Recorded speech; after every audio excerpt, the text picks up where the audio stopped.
Hey everyone, and welcome to today's explainer.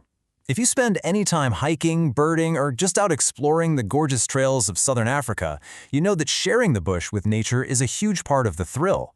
But, well, it also means sharing the trail with snakes. Today, we're going to totally transform how you look at trail safety. We are going on a journey from absolute trail preparation all the way to life-saving snakebite action. We'll be looking at the hard facts, ditching those dangerous Hollywood myths, and outlining exactly what you need to know to stay safe out there.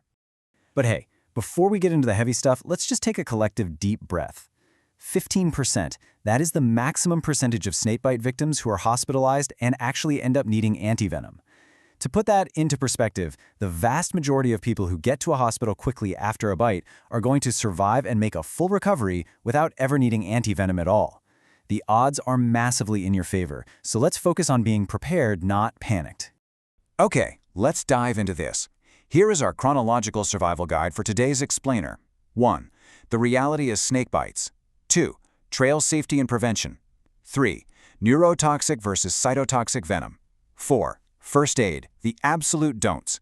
And 5. First aid, essential do's. Jumping right into Section 1, the reality of snake bites. Let's dispel some of that anxiety we all carry into the bush, right? Let's set a really solid foundation of facts here.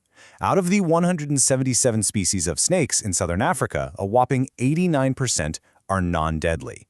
Only roughly 11% can actually be considered deadly. We're talking your mambas, cobras, the puff adder, gaboon adder, boomslang, and the vine snake. It's a very, very small slice of the snake population that is actually life-threatening. Basically, most encounters you have on the trail are completely harmless. And here's something that's really interesting, the concept of a dry bite.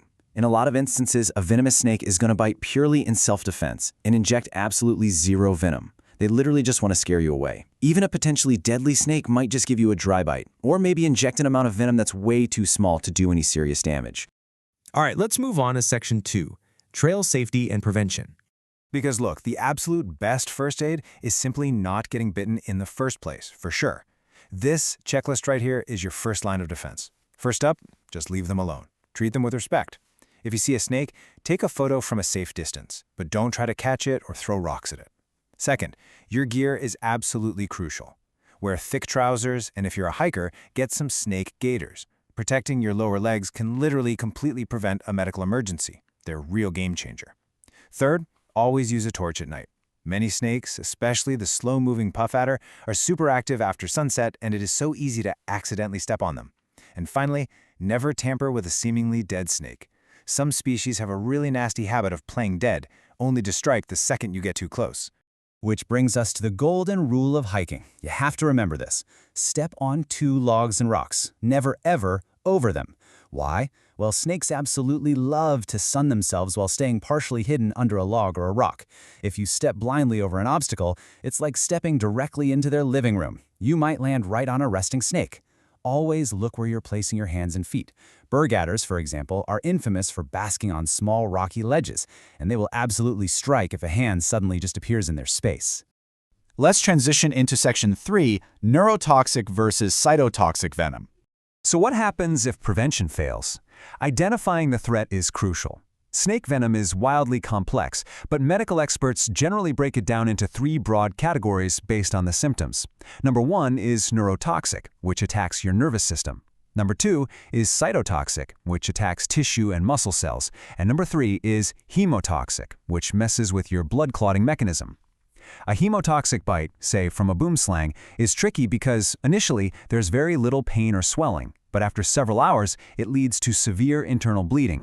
Now look at the stark contrast between those first 2 major categories. It's night and day.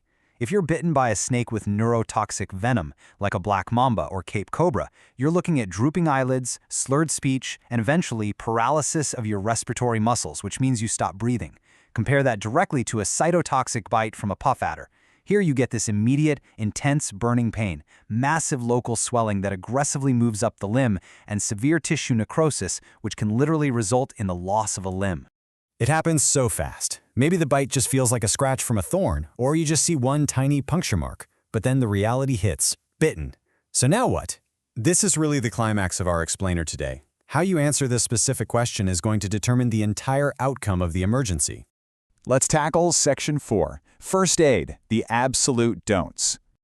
Before we talk about what you should do, we desperately need to talk about what you should absolutely not do. We're going to rapidly bust some dangerous Hollywood myths that people still actually believe, myths that could cost a life. Commit this to memory. Hollywood myth: cut the wound or suck out the venom.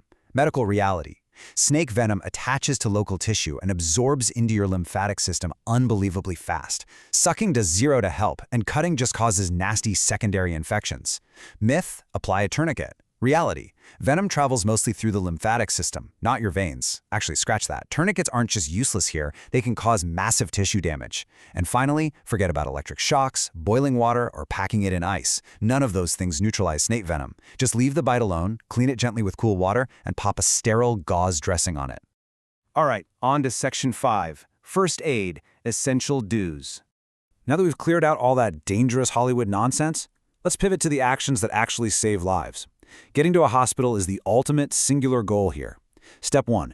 Keep the victim as calm and still as physically possible.